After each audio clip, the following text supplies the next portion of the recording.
مرض لپاره شفا ده. سورة الفاتحه شفاء لکل داء. سورې فاتحه د هر مرض دپاره شفا ده او د دې نوم هم شافیه او کافیه او وافیه ده. همدارنګه په بل حدیث کې رسول الله صلی الله علیه وسلم فرمایي چې سورې فاتحه د هر مرض لپاره شفا دی مګر پیس او مرګ. که ستاسو په کورنۍ کې څه مریضان وي یا هغو ته د پیریانو څه تکلیف رسیدلی وي، کولی شي چې ستاسو په کورنۍ کې یو پوه او کاتب ډیر په اخلاص او په صداقت سره سورې فاتحه ولولي او هغه کاغذ په اوبو کې واچوي، د هغه د اوبو نه سهار او ماښام تاسې هغه مریضانو ته ورکړئ، الله به شفا ورکوي. همدارنګه کولی شي چې سورة الفاتحه په هغو باندې ولولئ، شف او کف یې کوي، الله به شفا ورکوي. هغه حدیث چې مسلم د حضرت ابو هریره رضی الله تعالی عنه نه روایت کړی دی، هغه فرمایي چې رب العزت فرمایي چې الحمدلله یعنی سورې فاتحه نیمه زما او نیمه زما د بنده لپاره ده. کله چې زما بنده وایي الحمدلله رب العالمین نو الله رب العزت فرمایي حمدنی عبدی، بنده زما ستاینه وکړه. کله چې بنده وایي الرحمن الرحیم نو الله رب العزت فرمایي اثنا علی عبدی، زما بنده زما ثنا وویله. او کله چې بنده وایي مالک یوم الدین نو الله رب العزت فرمایي مجدنی عبدی، زما بنده زما لویی بیان کړه. او کله چې بنده وایي ایاک نعبد و ایاک نستعین نو الله رب العزت فرمایی هذا بینی و بین عبدی ولعبدی ما سأل، دا زما او زما د بنده ترمنځ شریک دی او بنده لره هغه څه دي چې دی غواړي.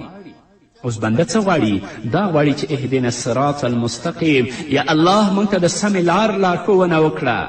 صراط الذین انعمت علیهم، لار د هغه چا چې تا په هغو باندې انعام کړی چې انبیا دي، شهدا دي، صدیقین دي، غیر المغضوب علیهم ولا الضالین، نه لار د هغه کسانو چې تا په هغو باندې غضب کړی او نه لار د ګمراهانو چې یهود و نصارا دي.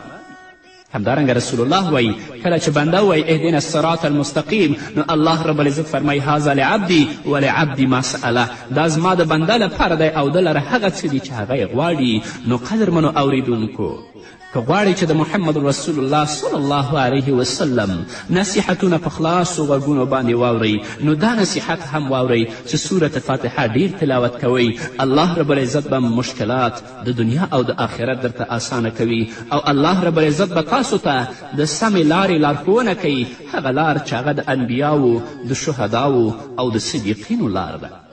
28 نصیحت د محمد رسول الله صلی الله علیه وسلم هغه دا دی چې تاسو زما سنت ژوندي کړئ.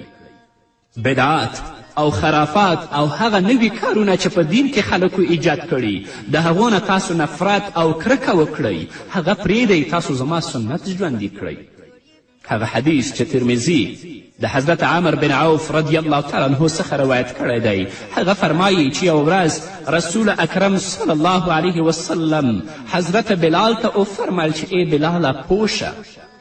حضرت بلال رضی الله تعالی عنه ورته وفرمیل یا رسول الله په څه شي باندې پوه شم؟